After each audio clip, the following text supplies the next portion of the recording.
ತಾವು ಬಿಜೆಪಿಯಿಂದ ಟಿಕೆಟ್ ಆಕಾಂಕ್ಷಿ ಆಗಿದ್ದಂಥ ಸಂದರ್ಭದಲ್ಲಿ ಇನ್ನೊಂದು ಕಡೆ ಪುತ್ತೂರಿನಲ್ಲಿ ಅರುಣ್ ಕುಮಾರ್ ಪುತ್ತಿಲ್ ಅವರು ಟಿಕೆಟ್ ಆಕಾಂಕ್ಷಿ ಆಗಿದ್ದರು. ಬಟ್ ನಾನು ಅವರ ವಿಚಾರವನ್ನು ತಮ್ಮ ಬಳಿ ಕೇಳೋದಿಲ್ಲ. ನನ್ನ ಪ್ರಶ್ನೆ ಏನು ಅಂತ ಹೇಳಿದರೆ, ಅರುಣ್ ಕುಮಾರ್ ಪುತ್ತಿಲ್ ಅವರು ಟಿಕೆಟ್ ಆಕಾಂಕ್ಷಿ ಆ ಸಂದರ್ಭದಲ್ಲಿ ಕೆಲವೊಂದು ಮಾತುಕತೆ ನಡೆಯಿತು. ಕೊನೆಯ ಸಂದರ್ಭದಲ್ಲಿ ಅವರನ್ನು ಪಕ್ಷ ಮತ್ತೆ ಕರೆಸಿಕೊಂಡಿತ್ತು. ಈಗ ಅವರನ್ನು ಮತ್ತೆ ಪಕ್ಷಕ್ಕೆ ಸೇರಿಸಿಕೊಂಡಿದ್ದಾರೆ. ಆದರೆ ಸತ್ಯಜಿತ್ ಸುರತ್ಕಲ್ ಅವರನ್ನು ಇಲ್ಲಿಯ ತನಕ ಪಕ್ಷ ಕರೆಸಿಕೊಳ್ಳಿಲ್ಲ, ಯಾವುದೇ ಮಾತುಕತೆಯನ್ನು ನಡೆಸಲಿಲ್ಲ. ಚುನಾವಣೆಯ ಈ ಸಂದರ್ಭದಲ್ಲೂ ಕೂಡ ಪಕ್ಷಕ್ಕೆ ಸೇರ್ಪಡೆಗೊಳಿಸುವಂತಹ ಸಣ್ಣ ಕೆಲಸಕ್ಕೂ ಕೂಡ ಇಳಿತಾ ಇಲ್ಲ. ಅಂದ್ರೆ ಅರುಣ್ ಕುಮಾರ್ ಪುತ್ತಿಲರಷ್ಟು ಕೂಡ ಸತ್ಯಜಿತ್ ಅವರಿಗೆ ಯಾವುದೇ ಸ್ಥಾನಮಾನ ಇಲ್ವಾ ಹಾಗಾದ್ರೆ ಬಿಜೆಪಿ? ಅದೇ ನಾನು ಇವತ್ತು ಕೇಳ್ತಾ ಇರೋದು. ಯಾಕೆ ಅವರು ಬ್ರಾಹ್ಮಣ ಅಂತ ಹೇಳಿಕೊಂಡು ಒಳಗಡೆ ತಗೊಂಡ್ರ, ಸತ್ಯಜಿತ್ ಶೂದ್ರ ಅಂತ ಹೇಳಿಕೊಂಡು ಹೊರಗಡೆ ಇಟ್ಟಿರೋದ? ಅರುಣ್ ಕುಮಾರ್ ಪುತ್ತಿಲ್ ಅವತ್ತು ನಿಂತಾಗ ಒಬ್ರು ಹಿರಿಯ ವ್ಯಕ್ತಿ ಯಾವ ಸೀಮೆಯ ಹಿಂದುತ್ವ ಅಂತ ಹೇಳಿದ್ರು. ಬಹಳ ದೊಡ್ಡ ಜವಾಬ್ದಾರಿಯಲ್ಲಿ ಇದ್ದಾರೆ. ಇನ್ನೊಬ್ರು ಕೂಡ ಹೇಳಿದ್ರು, ಇನ್ನೊಂದ್ಸರಿ ಗ್ರಾಚಾರ ಶನಿ ಪೂಜೆಯಲ್ಲಿ ಬಿಡಿಸಿದ್ದು ಇನ್ನೊಂದ್ಸರಿ ಬಿಡಿಸ್ಬೇಕಾಗಿದೆ ಅಂತ ಹೇಳಿಕೊಂಡು ಸಂಘದ ಸಹಪ್ರಾಂತ ಕಾರ್ಯವಹಾರ ಅಲ್ಲಿ ನಿಂತುಕೊಂಡು ಪಕ್ಷದ ಅಭ್ಯರ್ಥಿಯನ್ನು ಗೆಲ್ಲಿಸಬೇಕು ಅಂತೇಳಿ ಅವತ್ತು ಹೋರಾಟವನ್ನು ಮಾಡಿದ್ರು. ಈ ಮೂರೂ ವ್ಯಕ್ತಿಗಳಿಗಿಂತ ಇವತ್ತು ಪುತ್ತಿಲ ದೊಡ್ಡ ವ್ಯಕ್ತಿ ಆದನ. ಸತ್ಯನನ್ನು ಬಿಟ್ಟು ಬಿಡಿ, ಸತ್ಯನನ್ನು ಬಿಟ್ಟು ಬಿಡಿ. ಈ ಮೂವರಿಗಿಂತ ಕೂಡ ಅರುಣ್ ಕುಮಾರ್ ಪುತ್ತಿಲ್ಲ ಇವತ್ತು ದೊಡ್ಡ ವ್ಯಕ್ತಿ ಆದ್ನ.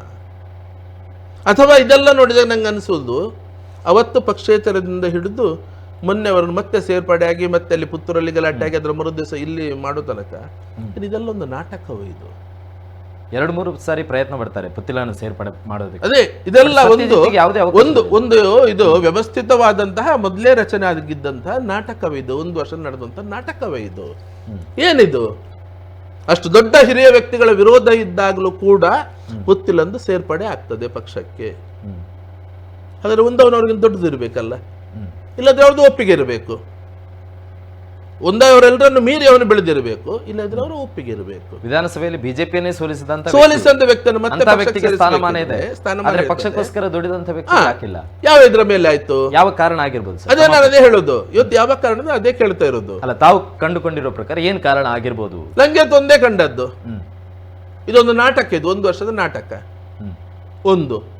ಮತ್ತೊಂದು ಅವನು ಬ್ರಾಹ್ಮಣ. ಹಾಗಾಗಿ ಸಮಾಜದ ಬೇರೆ ಬೇರೆಯವರ ಕಡೆ ನಾನು ಹೇಳೋದಿಲ್ಲ. ಇವತ್ತು ನಾನು ಹೇಳೋದಿಲ್ಲ, ಇನ್ನು ಸ್ವಲ್ಪ ದಿವಸ ನೋಡ್ತೇನೆ ನಾನು. ಅಲ್ಲ, ಇನ್ನು ಎಷ್ಟು ದಿವಸ ಕಾಯ್ಬೇಕು ಸರ್? ಅಲ್ಲ, ಅದು ಕಾರಣ ಪೂರ್ತಿ ಈಗಲೇ ಎಲ್ಲವನ್ನು ಹೇಳಬಾರ್ದು.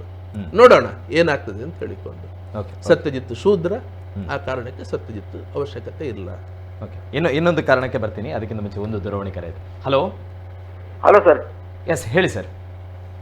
ದಕ್ಷಿಣ ಕನ್ನಡ ಜಿಲ್ಲೆಯಲ್ಲಿ ಸರ್ ನಮಗೆ ಜಾತಿ ಇರಲಿಲ್ಲ ಸರ್. ಈ ಬಿಜೆಪಿಯನ್ನು ಅಧಿಕಾರಕ್ಕೆ ತರಲಿಕ್ಕೆ ಮೊದಲು ಜಾತಿ ಇರಲಿಲ್ಲ ಯಾವ್ದು ಸಹ. ಸತ್ಯಜಿತ್ ಅವರಿಗೆ ಸಾಧಾರಣ ಅವರಿಗೆ ಸಹ ಗೊತ್ತುಂಟು, ಜಾತಿ ಇರಲಿಲ್ಲ. ಅವರು ಒಂದು ಒಳ್ಳೆ ನಾಯಕರು, ನಮ್ಮ ಹಿಂದುತ್ವದಲ್ಲಿ ಒಳ್ಳೆ ದುರ್ದ ನಾಯಕರು, ಒಳ್ಳೆ ವಿಷಯಕ್ಕೆಲ್ಲ. ಚಿಕ್ಕ ಚಿಕ್ಕ ಜಾತಿಯವರು ಇಲ್ವಾ ಸರ್? ಮೊದ್ಲಿಂದ ಎಷ್ಟು ಕಷ್ಟಪಟ್ಟು ದುರ್ದವರಿದ್ದಾರೆ ಚಿಕ್ಕ ಚಿಕ್ಕ ಜಾತಿಯವರು ಸಹ. ಅವರ ಅಂದ್ರೆ ಲೆಕ್ಕಕ್ಕೆ ಇಲ್ವಾ ಹಾಗಾದ್ರೆ? ಹಿಂದುತ್ವಕ್ಕಾಗಿ ದುರ್ದವರು ಚಿಕ್ಕ ಜಾತಿಯವರು ಲೆಕ್ಕಕ್ಕೆ ಇಲ್ವಾ ಅಂತ ಕೇಳುದು ನಾವು. ಸತ್ಯಜಿತ್ ಒಳ್ಳೆ ಮನುಷ್ಯ, ಅವರು ಎಲ್ಲಾ ವಿಷಯಕ್ಕೆ ಬರ್ತಿದ್ದವರು.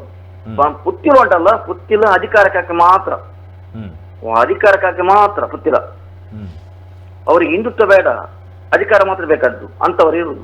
ಅಲ್ಲ, ಅದಕ್ಕೆ ನಾನಾಗ ಹೇಳಿದ್ದು ಹೌದು, ಅದಕ್ಕೆ ನಾನಾಗ ಹೇಳಿದ್ದು ದಕ್ಷಿಣ ಕನ್ನಡ ಮತ್ತು ಉಡುಪಿ ಜಿಲ್ಲೆ 13 MLA ಕ್ಷೇತ್ರ ಏನಿದೆ, 13 ಸಮಾಜಕ್ಕೆ ಕೊಡ್ಲಿ, 13 ಸಮಾಜಕ್ಕೆ ಕೊಡ್ಲಿ. ಒಂದು ಸೀಟ್ ಬಿಲ್ಲವರಿಗೆ, ಒಂದು ಬಂಟ್ರಿಗೆ, ಒಂದು ಸವಿತಾ ಸಮಾಜಕ್ಕೆ, ಒಂದು ಕುಲಾಲ್ ಸಮಾಜಕ್ಕೆ, ಒಂದು ದೇವಾಡಿಗ ಸಮಾಜಕ್ಕೆ, ಒಂದು ಮಗವೀರ ಸಮಾಜಕ್ಕೆ. ಹೌದು, ಎಲ್ರಿಗೂ ಕೊಡ್ಲಿ. ಹಿಂದುತ್ವ ಅಂತ ಹೇಳಿದ್ರೆ ಎಲ್ಲ ಸಮಾಜಕ್ಕೆ ಅವಕಾಶ ಸಿಗಬೇಕು, ಎಲ್ರಿಗೂ ಸಿಗಬೇಕು. ಹಿಂದುತ್ವಕ್ಕೆ ದುಡ್ದವರಲ್ಲ ಎಲ್ಲ ಮೊದಲಿಂದ. ಅದಕ್ಕೆ ನಂದು ಇವತ್ತು ಹೋರಾಟ, ಅದಕ್ಕೆ ನಂದು ಇವತ್ತು ಹೋರಾಟ. ಬರೀ ಬಿಲ್ಲವರಿಗೆ ಅಂತ ಹೇಳಿ ಎಲ್ಲ ಸಮಾಜಕ್ಕೆ ಯಾವಾಗಲೂ ನಾವು ಯಾವಾಗಲೂ ಇದ್ದೇವೆ. ಧನ್ಯವಾದಗಳನ್ನ, ಧನ್ಯವಾದ. ಆ ಬೆಂಬಲ ಕೊಟ್ಟದಕ್ಕೆ ಧನ್ಯವಾದಗಳು ತಮಗೂ ಕೂಡ. ಇದಾಗಬೇಕಾಗಿದೆ, ಇದು ಸ್ವರ ಇವತ್ತು ಹೇಳ್ಬೇಕಾಗಿದೆ. ಒಂದು ಜಾತಿಗೆಲ್ಲ ಸೀಮಿತ ಅಲ್ಲ, ಇದು 1-2-3 ಜಾತಿಗೆ ಸೀಮಿತ ಅಲ್ಲ. ಎಲ್ಲಾ ಸಮಾಜಕ್ಕೆ ಅವಕಾಶ ಸಿಗ್ಲಿ, ಸಣ್ಣ ಸಣ್ಣ ಸಮಾಜಕ್ಕೆ ಅವಕಾಶ ಸಿಗ್ಲಿ. ಹಿಂದುತ್ವಕ್ಕೋಸ್ಕರ ದುಡಿದಿದ್ದಾರೆ, ಸಂಘಕ್ಕೋಸ್ಕರ ದುಡಿದಿದ್ದಾರೆ, ಪಕ್ಷಕ್ಕೋಸ್ಕರ ದುಡಿದಿದ್ದಾರೆ, ಸಂಘಟನೆಯಲ್ಲಿ ಅವ್ರದ್ದು ಸಹಭಾಗಿತ್ವ ಇದೆ, ಕೊಡುಗೆ ಇದೆ ಅವರದ್ದು. ಎಲ್ರಿಗೂ ಸಿಗ್ಲಿ ಅವಕಾಶ. ಘೋಷಣೆ ಮಾಡ್ಲಿ ಅದನ್ನು, ನಾಳೆದನ್ನು ಘೋಷಣೆ ಮಾಡ್ಲಿ. ಮುಂದಿನ MLA ಚುನಾವಣೆ ಈ ರೀತಿ ನಾವು ಕೊಡ್ತೇವೆ ಅಂತ ಹೇಳಿಕೊಂಡು ಸತ್ಯಜಿತ್ ಹೋರಾಟದ ಹಿಂದೆ ಸರಿತಾನೆ. ಯಾವುದೇ ಜವಾಬ್ದಾರಿ ಇಲ್ಲ, ಇದು ಸತ್ಯಜಿತ್ ಹೋರಾಟದ ಹಿಂದೆ ಸರಿತಾನೆ. ಘೋಷಣೆ ಮಾಡಲಿ ಇದನ್ನು, ಅವ್ರಿಗೆ ಸಾಮರ್ಥ್ಯ ಇದ್ದರೆ, ಶಕ್ತಿ ಇದ್ದರೆ. ಇಲ್ಲಾಂದ್ರೆ ಒಪ್ಪಿಕೊಳ್ಳಿ, ಇಲ್ಲಿ ಜಾತಿ ಆಧಾರದಲ್ಲಿ ಆಗ್ತಾ ಇರೋದು. ಓಕೆ. ಮಂಗಳೂರು ದಕ್ಷಿಣಕ್ಕೆ ಬಂದ್ರೆ ಅಲ್ಲಿ ಕೊಂಕಣಿ ಸಮಾಜಕ್ಕೆ ಕೊಡಬೇಕು, ಬಂಟ್ವಾಳಕ್ಕೆ ಹೋದ್ರೆ ಬಂಟ ಸಮಾಜಕ್ಕೆ ಕೊಡಬೇಕು, ಪುತ್ತೂರು ಅಂತ ಹೇಳಿ ಗೌಡ ಸಮಾಜಕ್ಕೆ ಕೊಡಬೇಕು. ಸೊ ಸತ್ಯಜಿತ್ ಅವರಿಗೆ ಟಿಕೆಟ್ ತಪ್ಪೋದಕ್ಕೆ ತಾವು ಹೇಳಿರೋ ಪ್ರಕಾರ ತಾವು ಶೂದ್ರ ಅನ್ನುವಂಥ ಕಾರಣಕ್ಕೋಸ್ಕರ ಟಿಕೆಟ್ ಮಿಸ್ ಆಗಿದೆ ಅನ್ನುವಂಥ ತಮ್ಮ ರೀಸನ್ ಅನ್ನು ಹೇಳಿ. ಒಂದು ಶೂದ್ರ, ಇನ್ನೊಂದು ನನ್ನ ಕೈಯಲ್ಲಿ ದುಡ್ಡಿಲ್ಲ. ಓಕೆ. ಮತ್ತೆ ಸತ್ಯಜಿತ್ ಸ್ವಾಭಿಮಾನಿ, ಸುಲಭದಲ್ಲಿ ಬಗ್ಗುವನಲ್ಲ. ನ್ಯಾಯ ಇದ್ರೆ ಬಗ್ತಾನೆ, ನ್ಯಾಯಕ್ಕೆ ಬೆಲೆ ಕೊಡ್ತಾನೆ, ಧರ್ಮಕ್ಕೆ ಬೆಲೆ ಕೊಡ್ತಾನೆ, ಅದಕ್ಕೆ ಮಾತ್ರ ಬೆಲೆ ಕೊಡ್ತಾನೆ ಸತ್ಯ. Okay, yes. ತಮ್ಮ ಕಾರಣ ಅದಾಗಿದ್ರೆ ಬಿಜೆಪಿಯ ಕೆಲವೊಂದು ನಾಯಕರ ಕಾರಣ ಇದೆ. ಸ್ಪಷ್ಟ ಕಾರಣ ಏನು ಅಂತ ಹೇಳಿದ್ರೆ, ಸತ್ಯಜಿತ್ ಅವರು ಕಾಂಗ್ರೆಸ್ನ ಪರವಾಗಿ ಒಲವಿರುವಂಥವ್ರು, ಅಂಥವರಿಗೆ ಬಿಜೆಪಿಯಲ್ಲಿ ಟಿಕೆಟ್ ಕೊಟ್ಟು ನಾವು ಏನು ಮಾಡಲಿ ಅಂತ ಹೇಳಿ ವಿಧಾನಸಭಾ ಚುನಾವಣೆಯಲ್ಲಿ ಹರೀಶ್ ಪೂಂಜ್ ಅವರ ವಿರುದ್ಧವಾಗಿ ಮತಯಾಚನೆಯನ್ನ ಮಾಡ್ತಾರೆ. ಅಂದರೆ ರಕ್ಷಿತ್ ಶಿವರಾಮ್ ಪರ ಅಂತಲ್ಲ, ಹರೀಶ್ ಪೂಂಜ್ ಅವರ ವಿರುದ್ಧವಾಗಿ ಮತಯಾಚನೆ ಮಾಡ್ತಾರೆ. ಅಂದರೆ ಕಾಂಗ್ರೆಸ್ನ ಪರವಾಗಿ ಒಲವಿರೋದ್ರಿಂದ ಈಗ ಪ್ರಸ್ತುತ ಅದರ ನೈಜ ಚಿತ್ರಣ ಕಾಣ್ತಾ ಇದೆ. ಜಾತಿ ಅನ್ನುವಂಥ ವಿಚಾರವನ್ನು ಇಟ್ಟುಕೊಂಡು ಪದ್ಮರಾಜ್ ಅವರ ಪರವಾಗಿ ಮತವನ್ನು ಕೇಳ್ತಾ ಇದ್ದಾರೆ. ಒಟ್ಟಿನಲ್ಲಿ ಬಿಜೆಪಿಗೆ ವಿರುದ್ಧವಾಗಿ ನಿಲ್ಲುವಂಥ ವ್ಯಕ್ತಿಗೆ ನಾವು ಟಿಕೆಟ್ ಅನ್ನು ಕೊಡೋದಾದ್ರೆ ಹೇಗೆ? 6 ವರ್ಷದ ಹಿಂದೆ, 6 ವರ್ಷಕ್ಕಿಂತ ಮುಂಚೆ ಸತ್ಯಜಿತ್ ಯಾವತ್ತಾದ್ರೂ ಪಕ್ಷದ ವಿರುದ್ಧ ಒಂದು ಸರಿ ಕೆಲಸ ಮಾಡಿದ್ರು ತೋರಿಸ್ಲಿ. 6 ವರ್ಷದ ಹಿಂದೆ ಒಂದು ಸರಿಯಾದ್ರೆ ಅಂಥದ್ದು ಮಾಡಿದ್ರೆ ತೋರಿಸ್ಲಿ. ಅವತ್ತು MLA ಚುನಾವಣೆ ಸಮಾಜದ ಜವಾಬ್ದಾರಿ ಇದ್ದದ್ದು. ನಾರಾಯಣಗುರು ವಿಚಾರ ವೇದಿಕೆ ರಾಜ್ಯಾಧ್ಯಕ್ಷ 100 ಸರಿ ಅದನ್ನು ಮಾಡಿದ್ದೇನೆ, ಅದಕ್ಕೆ ಉತ್ತರವೇ ಕೊಡುವುದಿಲ್ಲ ಅಂತ ಹೇಳಿದ್ದೆ ನಾನು. 100 ಸರಿ ಅದನ್ನು ಸ್ಪಷ್ಟಪಡಿಸಿದ್ದೇನೆ, ಅದಕ್ಕೆ ಹೆಚ್ಚೇನು ಉತ್ತರವೇ ಕೊಡುವುದಿಲ್ಲ ನಾನು. ಬೆಳ್ತಂಗಡಿ ವಿಚಾರದಲ್ಲಿ ನಾನು 100 ಸರಿ ಸ್ಪಷ್ಟ ಮಾಡಿದ್ದೇನೆ, ಯಾಕಾಯ್ತು, ಏನಾಯ್ತು, ಯಾಕೆ ಹೋಗಬೇಕಾಯ್ತು ಅಂತ. ಅದಕ್ಕೆ ಬೇರೇನು ಉತ್ತರ ಕೊಡುವುದಿಲ್ಲ. ಅದಕ್ಕಿಂತ ಮುಂಚೆ ಸತ್ಯದ ಜೀವನ ಏನು?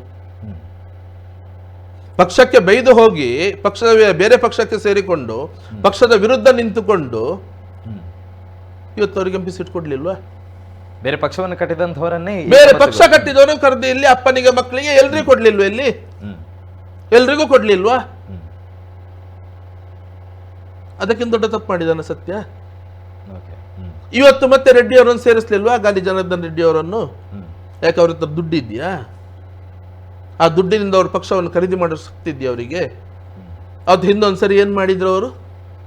ಏನೆಲ್ಲ ಆಟ ಆಡಿದ್ರು, ಏನೆಲ್ಲ ಮಾಡಿದ್ರು? ಒಟ್ಟು ಸರ್ಕಾರ ಮಾಡ್ಲಿಕ್ಕೆ ಅದು ಯಾವ ರೀತಿದು ಹಣ ಇರಲಿ, ಯಾವ ರೀತಿ ವ್ಯವಸ್ಥೆ ಇರಲಿ, ಏನ್ ಬೇಕು ಅದಕ್ಕೆ ಯಾರು ಹೆಲ್ಪ್ ಮಾಡ್ತಾರೆ ಅವ್ರಿಗೆ ಕೊಡ್ತಾರೆ,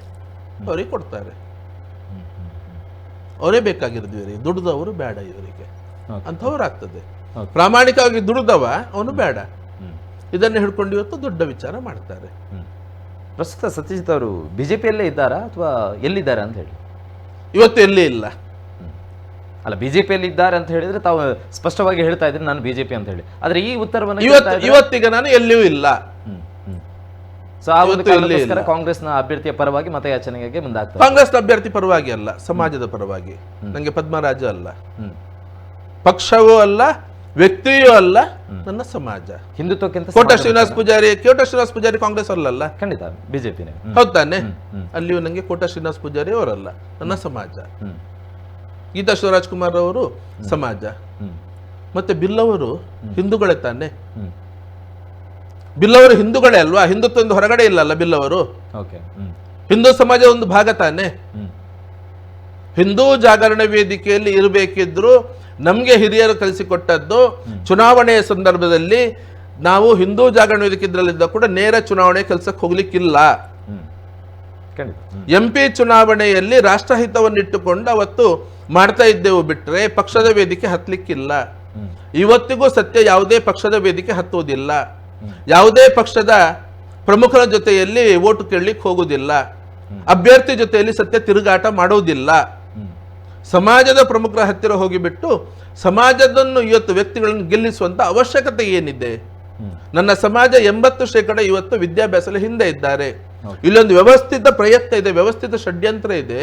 ಹಿಂದುಳಿದ ವರ್ಗಗಳು ಇವತ್ತೊಂದು 2-3 ಸಮಾಜ ಸ್ವಲ್ಪ ಅದರಿಂದ ಹೊರಗಡೆ ಬಂದು ಸಮಾಜ ಸಂಘಟಿತ ಆಗಿ ತನ್ನ ಶೈಕ್ಷಣಿಕ ಉನ್ನತಿಯನ್ನು ಕಂಡುಕೊಳ್ಳುವ, ಆರ್ಥಿಕ ಉನ್ನತಿಯನ್ನು ಕಂಡುಕೊಳ್ಳುವ ಪ್ರಯತ್ನವನ್ನು ಮಾಡ್ತಾ ಇದೆ.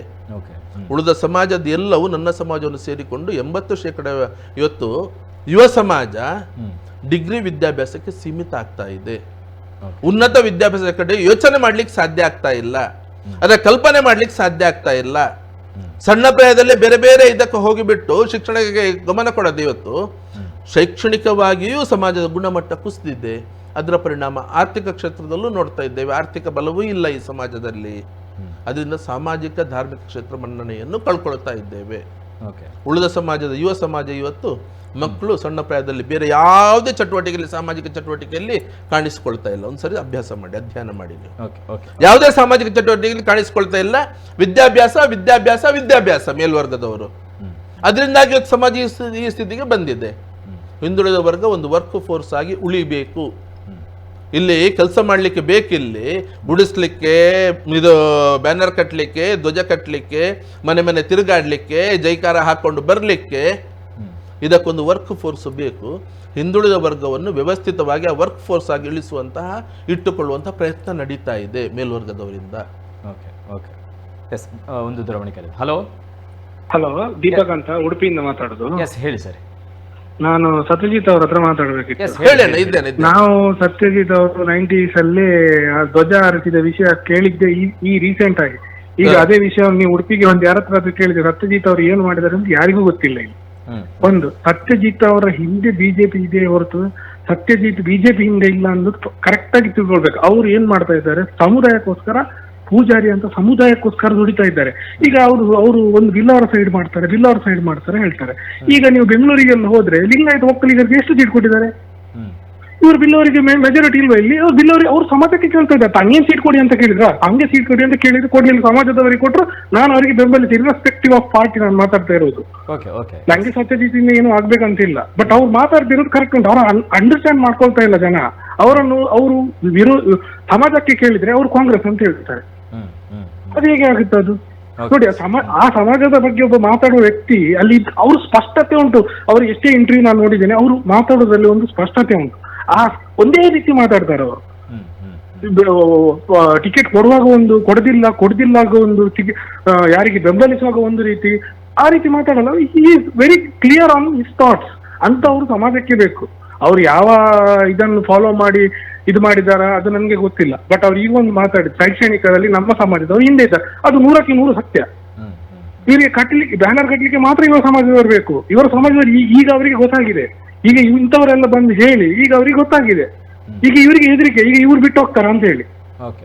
ಈಗ ನಮ್ಮ ಪಾರ್ಟಿ ಪಕ್ಷ ಇದು ಜಾತಿ ವಿರುದ್ಧ ಇಲ್ಲ, ನಾವು ಜಾತಿ ಫೇವರ್ ಆಗಿ ಮಾಡೋದಲ್ಲ, ದೇಶಕ್ಕಾಗಿ ಮಾಡೋದು. ಯಾಕೆ ಇವರು ಲಿಂಗಾಯತ ಒಕ್ಕಲಿಗರವರಿಗೆ ಮೆಜಾರಿಟಿ ಸೀಟ್ ಕೊಟ್ಟಿದ್ದಾರೆ?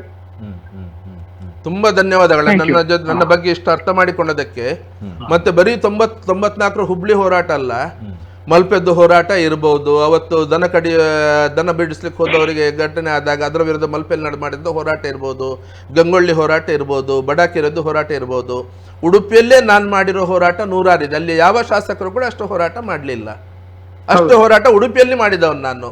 ಇಲ್ಲಿ ಅಧಿಕಾರ ಮಾತ್ರ ಅನುಭವಿಸಿದವರು ಇರುವುದು, ಅಷ್ಟೇ ಇರುವಂತದ್ದು. ಇಲ್ಲಿ ಅಧಿಕಾರಕ್ಕೋಸ್ಕರ ಮಾತ್ರ ಹೋರಾಟದವರು ಇರುವಂತದ್ದು. ನಿಮ್ಮ ಊರಿನಲ್ಲೇ ಅಧಿಕಾರ ರಾತ್ರೋರಾತ್ರಿ JDS ಅಲ್ಲಿ ಇದ್ದವರು MLA ಕ್ಯಾಂಡಿಡೇಟ್ ಆಗಿದ್ದಾರೆ ಬೆಳಿಗ್ಗೆ ಹೇಳುವಾಗ. ಅದೇ ಇವತ್ತು ಯಾರಿಗೆ ಗೊತ್ತಿಲ್ಲ. Use will not C all those things ಅಂತ ನಾನು ಹೇಳುದು. ಅದು ಅವ್ರು ವಿಚಾರ ಮಾಡ್ಲಿಕ್ಕೆ ರೆಡಿ ಇಲ್ಲ. ಯಾಕಂದ್ರೆ ನಮ್ಮ ಕಾಲದಲ್ಲಿ ಸಾಮಾಜಿಕ ಜಾಲತಾಣ ಇರ್ಲಿಲ್ಲ. ನಾವು ಇವತ್ತು ಅದನ್ನು ಬಹಳ ತಿಳ್ಕೊಂಡವರು ಅಲ್ಲ ನಾವು. ಹಾಗೆ ಇವತ್ತು ಅದನ್ನು ನಮ್ಮ ಜೊತೆ ಇದ್ದವರು ಸಾಮಾಜಿಕ ಜಾಲತಾಣದಲ್ಲಿ ತಿಳಿಸುವಂತ ಪ್ರಯತ್ನವನ್ನು ಮಾಡ್ತಾ ಇದ್ದಾರೆ.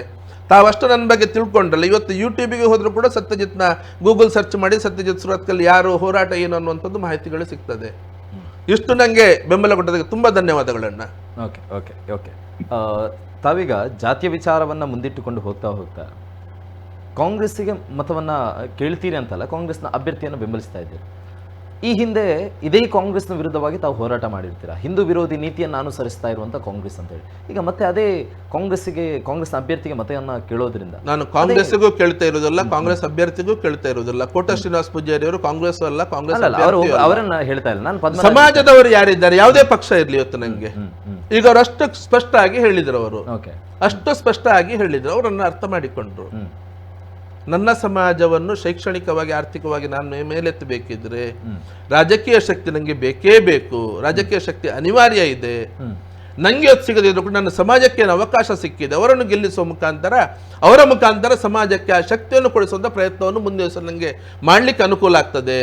ನನ್ನ ಸಮಾಜನ ಎತ್ತಲಿಕ್ಕೆ ಮೇಲೆತ್ತಲಿಕ್ಕೆ ನಾನು ಅವರ ಜೊತೆ ನಾಳೆ ಮಾತನಾಡಬೇಕಿದ್ರೆ, ಅವರಿಂದ ಬೆಂಬಲವನ್ನು ನಾನು ಕೇಳಬೇಕಿದ್ರೆ, ಇವತ್ತು ನಾನು ಅವರ ಪರವಾಗಿ ಕೆಲಸ ಮಾಡದೆ ಇವತ್ತು ನಾನು ಬೇರೆ ಇನ್ನೇನೋ ಹೇಳಿಕೊಂಡು ಏನೇನೋ ಮಾಡಿಕೊಂಡು ಹೋದ್ರೆ ನಾಳೆ ಯಾವ ಮುಖ ಇಟ್ಟುಕೊಂಡು ನಾನು ಅವರ ಹತ್ತಿರ ಹೋಗ್ಲಿ? ನಾನು ಯಾವ ಮುಖ ಇಟ್ಟುಕೊಂಡು ಅವರ ಹತ್ರ ಹೋಗಿ ಸಮಾಜಕ್ಕೆ ನಿಮ್ಮಿಂದ ಆಗಬೇಕಾಗಿದೆ, ನೀವು ಸಮಾಜದ ಜನಪ್ರತಿನಿಧಿ ಇದನ್ನು ಮಾಡಬೇಕು ಅಂತ ಹೇಳಿಕೊಂಡು ನಾನು ಯಾವ ರೀತಿ ಕೇಳಲಿಕ್ಕೆ ಸಾಧ್ಯ ಇದೆ? ನಾನು ಆಗ್ಲೂ ಹೇಳಿದೆ, ಹಿಂದೂ ಜಾಗರಣ ವೇದಿಕೆ ಭಾರತೀಯ ಜನತಾ ಪಾರ್ಟಿಯ ಹಿಂದೂಗಳ ಹಿಂದೂ ಜಾಗರಣ ವೇದಿಕೆ ಎಲ್ಲ ಇದ್ದದ್ದು.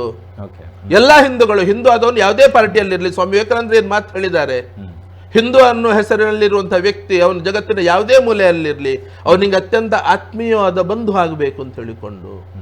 ಹಾಗಾಗಿ ಹಿಂದೂಗಳು ಬಿಲ್ಲವರು ಹಿಂದೂಗಳೇ. ಹಿಂದೂ ಸಮಾಜ ಗಟ್ಟಿ ಆಗಬೇಕಿದ್ರೆ ಬರೀ ಬಿಲ್ಲವರು ಅಂತ ಹೇಳಿ ಅಲ್ಲ. ಆಗೊಬ್ರು ಹೇಳಿದ್ರು, ಎಲ್ಲಾ ಸಮಾಜಗಳು ಶೈಕ್ಷಣಿಕವಾಗಿ ಆರ್ಥಿಕವಾಗಿ ಗಟ್ಟಿ ಆಗಬೇಕು, ಎಲ್ಲಾ ಸಮಾಜವನ್ನು ಮೇಲೆತ್ತಬೇಕು, ಸ್ವಾಭಿಮಾನಿ ಸಮಾಜಗಳು ಎಲ್ಲವೂ ಆದಾಗ ಮಾತ್ರ ಹೊರಗಿನ ದಾಳಿಯನ್ನು ಎದುರಿಸಿ ನಿಲ್ಲಿಕ್ಕೆ ಸಾಧ್ಯ. ನಾನು ಯಾವತ್ತೂ ಹೇಳ್ತೇನೆ, ನಾನು ಆಲದ ಮರದ ಏನು ಅಲ್ಲಲ್ಲಿ ಬೇರುಗಳು ಹೊಡಿತದೆ, 100 ಬೇರುಗಳು ಹಿಡಿದುಕೊಂಡು ಆ ಮರವನ್ನು ಹಿಡ್ಕೊಂಡಿರ್ತದೆ, ಆ 100 ಬೇರುಗಳು ಸಶಕ್ತ ಆಗಿದೆ, ಕನಿಷ್ಠದಲ್ಲಿ 90 ಬೇರಾದ್ರೂ ಗಟ್ಟಿ ಇರಬೇಕು, 10 ಬೇರಲ್ಲ. ಇವತ್ತು ಪರಿಸ್ಥಿತಿ ಏನಾಗಿದೆ, 10 ಬೇರು ಮಾತ್ರ ಗಟ್ಟಿ ಆಗ್ತಾ ಇದೆ, ಉಳಿದ 90 ಬೇರುಗಳು ನಿಧಾನವಾಗಿ ಶಿಥಿಲ ಆಗ್ತಾ ಇದೆ. ಇನ್ನಷ್ಟು ಶಿಥಿಲ ಆದಾಗ ದೊಡ್ಡ ಗಾಳಿ ಬೀಸಿದ್ರೆ ಮರಕ್ಕೆ ಮರವೇ ಬಿದ್ದು ಹೋಗಲ್ಲ. ತಮ್ಮ ಅದೇ ಮಾತನ್ನು ಗಮನಿಸೋದಾದ್ರೆ ಈ ಹಿಂದುತ್ವ ಅನ್ನುವಂಥ ಆಲದ ಮರದಲ್ಲಿ ಈಗ ಬಿಲ್ಲವ ಅನ್ನುವಂಥ ಒಂದು ಬೇರನ್ನು ತಾವು ಶಿಥಿಲಗೊಳಿಸ್ತಾ ಇದ್ದಾರೆ. ಅಂದ್ರೆ ನಮಗೆ ಅದಕ್ಕೆ ಅಧಿಕಾರ ಬೇಕು ಅಂತ ಹೇಳಿ ಅಲ್ಲ, ನಾನು ಆಗಿಂದ ಸ್ಪಷ್ಟಪಡಿಸ್ತಾ ಇದ್ದೇನೆ. ಒಂದು ಸಮಾಜ ಬಲಿಷ್ಠ ಆಗಬೇಕಿದ್ರೆ ಬಿಜೆಪಿ ಅಧಿಕಾರಕ್ಕೆ ಬಂದ ಕೂಡಲೇ ಹಿಂದುತ್ವ ಉಳಿಯಿತು ಅಂತ ಹೇಳಿಕೊಂಡಿಲ್ಲ, ಬಿಜೆಪಿ ಅಧಿಕಾರದ ಕೆಳಗೆ ಹೋಯ್ತು ಅಂದ ಕೂಡಲೇ ಹಿಂದುತ್ವ ಸೋತಿತ್ತು ಅಂತ ಹೇಳಿಕೊಂಡಿಲ್ಲ. ಇವತ್ತು ಜನರ ಮಾನಸಿಕತೆ ಏನಾಗಿದೆ ಅಂತ ಹೇಳಿದ್ರೆ, ಇಷ್ಟು ವರ್ಷ ಬೇರೆ ಬೇರೆ ಪಕ್ಷಗಳು ಮಾಡ್ಲಿಲ್ವಾ, ಅಧಿಕಾರ ಮಾಡ್ಲಿಲ್ವಾ? ಹಿಂದುತ್ವ ಏನಾದ್ರೂ ನಾಶ ಆಗಿದೆ? 2300 ವರ್ಷಗಳ ನಿರಂತರ ಆಕ್ರಮಣ ತಡ್ಕೊಂಡು ನಿಂತ್ಕೊಳ್ಳುವಂತ ಶಕ್ತಿ ಹಿಂದೂ ಸಮಾಜಕ್ಕೆ ಇದ್ರೆ, ಯಾವುದೋ ಒಂದು ರಾಜಕೀಯ ಪಕ್ಷ ಕೇಂದ್ರ ಅಧಿಕಾರಕ್ಕೆ ಬಂತು ಅಂತ ಹೇಳಿದ ತಕ್ಷಣ ಏನು ಹಿಂದುತ್ವ ನಾಶ ಆಗ್ತದ? ಹಾಗಾದ್ರೆ ಕಾಂಗ್ರೆಸ್ ಅಷ್ಟು ವೀಕ್ ಹಿಂದುತ್ವ ವಿರೋಧಿ ನೀತಿ ಅಂತ ಹೇಳಿ ತಾವು ಅಲ್ಲ, ಅಷ್ಟು ವೀಕ್ ಇದೆಯಾ ಹಿಂದುತ್ವ ಅನ್ನುವಂಥದ್ದು? ಹಿಂದುತ್ವ ಅನ್ನೋದು ಅಷ್ಟು ವೀಕ್ ಇದೆಯಾ? ಅಲ್ಲ, ಹಿಂದೂ ವಿರೋಧಿ ನೀತಿಯನ್ನು ಅನುಸರಿಸ್ತಾ ಇದೆ. ಹಿಂದೂ ಸಮಾಜ ಹೋರಾಟ ಮಾಡಿಕೊಂಡು ಅದನ್ನು ನಿಲ್ಲಿಸಿದದನ್ನು. ಹಿಂದೂ ಸಮಾಜ ವಿರುದ್ಧ ನೀತಿಯನ್ನು ಕೈಗೊಂಡಾಗ ಹಿಂದೂ ಸಮಾಜ ಕಾಂಗ್ರೆಸ್ ಅಧಿಕಾರದಲ್ಲಿದ್ದಾಗಲೇ ಅದರ ವಿರುದ್ಧ ಹೋರಾಟ ಮಾಡಿಕೊಂಡು ಆ ನೀತಿ ಜಾರಿಗೆ ಆಗದ ಹಾಗೆ ತಡೆಯುವಂತ ನಿಲ್ಲಿಸುವ ಶಕ್ತಿ ಹಿಂದೂ ಸಮಾಜಕ್ಕಿತ್ತು. ಬಿಜೆಪಿ ಅಧಿಕಾರಕ್ಕೆ ಬಂದು ಮಾಡಿತ್ತು ಅಂತ ಹೇಳಿ ಅಲ್ಲ ನಿಲ್ಲಿಸುವಂತ ಶಕ್ತಿ ಹಿಂದೂ ಸಮಾಜ ಆಗ್ಲೇ ಅದರ ವಿರುದ್ಧ ಹೋರಾಟ ಮಾಡಿಕೊಂಡು ಮಾಡಿದೆ. ಒಬ್ರು ಹಿರಿಯ ವ್ಯಕ್ತಿ ಸಂಘದ ಏನೋ ಸಮನ್ವಯ ಬೇಟಕ್ ಅಂತ ಹೇಳಿ ನಡೀತದೆ. ನಾನು ಆ ಸಮನ್ವಯ ಬೇಟಕ, ರಾಜ್ಯದ ಸಮನ್ವಯ ಬೇಟಕಲ್ಲಿ ನಾನು ಭಾಗವಹಿಸ್ತಾ ಇದ್ದವ, ಕೂತಿದ್ದವ. ಅವತ್ತು ಕ್ಷತ್ರಿಯ ಪ್ರಚಾರಕರಾಗಿದ್ದವರು ವ್ಯಕ್ತಿ ಅಲ್ಲಿ ಭಾಷಣ ಮಾಡಿದ್ರು. ಏನ್ ಹೇಳಿದ್ರು ಅವರು? 10 साल कांग्रेस को आने दो, कुछ नहीं होने वाला है, कुछ नहीं होगा. ಏನೂ ಆಗುದಿಲ್ಲ, ಇನ್ನು 10 ವರ್ಷ ಅಲ್ಲ 20 ವರ್ಷ ಕಾಂಗ್ರೆಸ್ ಆಡಳಿತ ಮಾಡ್ಲಿ, ಏನೂ ಆಗುದಿಲ್ಲ. ಅಧಿಕಾರದಲ್ಲಿ ಇರಬೇಕು ಅಂತ ಒಂದೇ ಒಂದು ಗುರಿಯನ್ನು ಇಟ್ಟುಕೊಂಡು ಬೇರೆ ಬೇರೆ ಮಾರ್ಗ ಹಿಡ್ಕೊಂಡು ಅಧಿಕಾರ ಒಂದೇ ಶಾಶ್ವತ, ಅಧಿಕಾರದಿಂದಲೇ ಎಲ್ಲ ಅಂತ ಹೇಳಿಕೊಂಡು ತಿಳ್ಕೊಂಡು ಹೋಗಬೇಡಿ. ಕೆಲಸ ಮಾಡಿ, ಸಂಘಟನೆ ಗಟ್ಟಿ ಮಾಡಿ, ಸಂಘಟನೆಯನ್ನು ಗಟ್ಟಿ ಮಾಡಿಕೊಂಡು ಎಲ್ಲರನ್ನು ವಿಶ್ವಾಸಕ್ಕೆ ತಗೊಂಡು ಅದನ್ನು ಬಲಪಡಿಸಿ, ಎಲ್ಲರನ್ನು ಮೇಲೆತ್ತಿ. ಅದನ್ನೇ ಹೇಳ್ತಾ ಇರೋದು. ಇವತ್ತು ಹಿಂದೂ ಸಮಾಜ ಉಳಿಬೇಕಿದ್ರೆ ರಾಜ್ಯಕ್ಕೆ ಅಧಿಕಾರ ಮುಖ್ಯ ಅಲ್ಲ. ನೀರುಳ್ಳಿಗೋಸ್ಕರ ಅಧಿಕಾರ ಬದಲಾವಣೆ ಆಗಿದೆ, ಆಪಲ್ ಅಲ್ಲಿ ಅಧಿಕಾರಗಳು ಬದಲಾವಣೆ ಆಗಿದೆ, ಹಿಂದುತ್ವದಲ್ಲಿಯೇ ಬದಲಾವಣೆ ಆಗಿರೋದು ಅಂತ ಹೇಳಿ ಅಲ್ಲ. ಯಾವ್ಯಾವುದೋ ಕಾರಣಕ್ಕೆ ಉತ್ತರ ಪ್ರದೇಶ, ಹಿಮಾಚಲ ಪ್ರದೇಶ ಸರ್ಕಾರಗಳು ಬಿದ್ದು ಹೋಗಿದೆ, ಏನೂ ಆಗ್ಲಿಲ್ಲ, ದೇಶ ಏನೂ ಆಗ್ಲಿಲ್ಲ. ಹಿಂದುತ್ವ ಹಾಗೇ ಉಳಿಯುವಂತ ಶಕ್ತಿ, ಹಿಂದುತ್ವ ಉಳಿಸುವ ಶಕ್ತಿ ಹಿಂದುತ್ವಕ್ಕಿದೆ. ಆದ್ರೆ ಹಿಂದುತ್ವ ಯಾವಾಗ ನಾಶ ಆಯ್ತು, ಹಿಂದುತ್ವ ಎಲ್ಲಿ ನಾಶ ಆಯ್ತು ಅಂತ ಕೇಳಿದ್ರೆ, ಯಾವಾಗ ಕೇರಳದಲ್ಲಿ ಸ್ಪೃಶ್ಯ ಅಸ್ಪೃಶ್ಯತಾ ಮೇಲು ಕೀಳು ಹೆಸರಿನಲ್ಲಿ ನಾವೇ 2-3 ಜಾತಿ ಸಮಾಜದವರು ಬೇರೆಯವರಿಗೆ ಏನೂ ಅಧಿಕಾರ ಇಲ್ಲ ಅಂತ ಹೇಳಿಕೊಂಡು ಏನು ತುಳಿದ್ರು, ಅಮಾನವೀಯವಾದಂತಹ ವರ್ತನೆಗಳಲ್ಲಿ ಕೇರಳದಲ್ಲಿ ಏನ್ ನಡೆಯಿತು 150 ವರ್ಷ ಹಿಂದೆ ನಡೆದಿರಬಹುದು. ಆದ್ರೆ ಅವತ್ತು ಆದಂತಹ ಮಾನಸಿಕ ವೇದನೆ, ಅವತ್ತು ಒಂದಷ್ಟು ಜನ ಮನುಷ್ಯರಾಗಿ ಬದುಕಬೇಕಿದ್ರೆ ನಾವಿಲ್ಲಿ ಬದುಕಲಿಕ್ಕೆ ಸಾಧ್ಯ ಇಲ್ಲ ಅಂತ ಹೇಳಿಕೊಂಡು ಹಿಂದೂ ಸಮಾಜವನ್ನು ಬಿಟ್ಟು ಹೋದ್ರು, ಮತಾಂತರ ಆದ್ರು, ಮುಸಲ್ಮಾನರು ಕ್ರಿಶ್ಚಿಯನ್ರಾಗಿ ಮತಾಂತರ ಆದ್ರು. ಸ್ವಾಭಿಮಾನಿ ಬದುಕಿಗೋಸ್ಕರ, ಮಾನ ಮುಚ್ಚಿಕೊಂಡು ಬದುಕುವುದಕ್ಕೋಸ್ಕರ, ಮನುಷ್ಯರಾಗಿ ಬದುಕುವುದಕ್ಕೋಸ್ಕರ. ಅದರಿಂದಾಗಿ ಮಲ್ಲಪುರಂ ನಿರ್ಮಾಣ ಆಯ್ತು. ಇವತ್ತಿಗೂ ಅದಕ್ಕೋಸ್ಕರ ಕೇರಳದಲ್ಲಿ ಹಿಂದುತ್ವ ಎತ್ತು ಗಟ್ಟಿಯಾಗ್ಲಿಕ್ಕೆ ಆಗ್ತಾ ಇಲ್ಲ. ಹಿಂದುತ್ವದ ಪಕ್ಷ ಅಲ್ಲಿ ಒಬ್ಬ ಶಾಸಕ ಸೃಷ್ಟಿ ಆಗ್ಲಿಕ್ಕೆ ಆಗ್ತಾ ಇಲ್ಲ. ಯಾಕಂತ ಹೇಳಿದ್ರೆ ಆ ಮಾನಸಿಕ ವೇದನೆ, ಅವತ್ತು ಅನುಭವಿಸಿದಂತ ವೇದನೆ ಜಾತಿ ಹೆಸರಿನಲ್ಲಿ ಇವತ್ತಿಗೂ ಅದು ಕಾಡ್ತಾ ಇದೆ. ಕಾಶ್ಮೀರದಲ್ಲಿ ಒಂದು ಮತಾಂತರ ಆಗಿದ್ದಂತ ಹಿಂದೂಗಳ ರಾಜನ ಹತ್ರ ಬಂದು ನಮ್ಮನ್ನು ವಾಪಸ್ ಹಿಂದೂ ಧರ್ಮಕ್ಕೆ ಸೇರಿಸಿಕೊಳ್ಳಿ, ನಾವು ಬರ್ತೇವೆ ಅಂತ ಹೇಳಿದಾಗ ಇದೇ ಜಾತಿಯ ಹೆಸರಿನಲ್ಲಿ ಅಸ್ಪೃಶ್ಯತೆ ಹೆಸರಿನಲ್ಲಿ ಅಕಸ್ಮಾತ್ ನೀವು ಅವರನ್ನೇನಾದ್ರು ಸೇರಿಸಿಕೊಂಡ್ರೆ ನಾವು ಜನಿವಾರ ಬಿಚ್ಚಿಟ್ಟು ಗಂಗೆಗೆ ಹೋಗಿ ಪ್ರಾಣಾರ್ಪಣೆ ಮಾಡ್ತೇವೆ, ಬ್ರಹ್ಮಹತ್ಯೆ ಪಾಪ ನಿಮ್ಗೆ ಬರ್ತದೆ, ದೋಷ ನಿಮ್ಗೆ ಬರ್ತದೆ ಅಂತ ರಾಜನನ್ನು ಏನು ಬೆದರಿಸಿದ್ರು ಪಂಡಿತರವತ್ತು.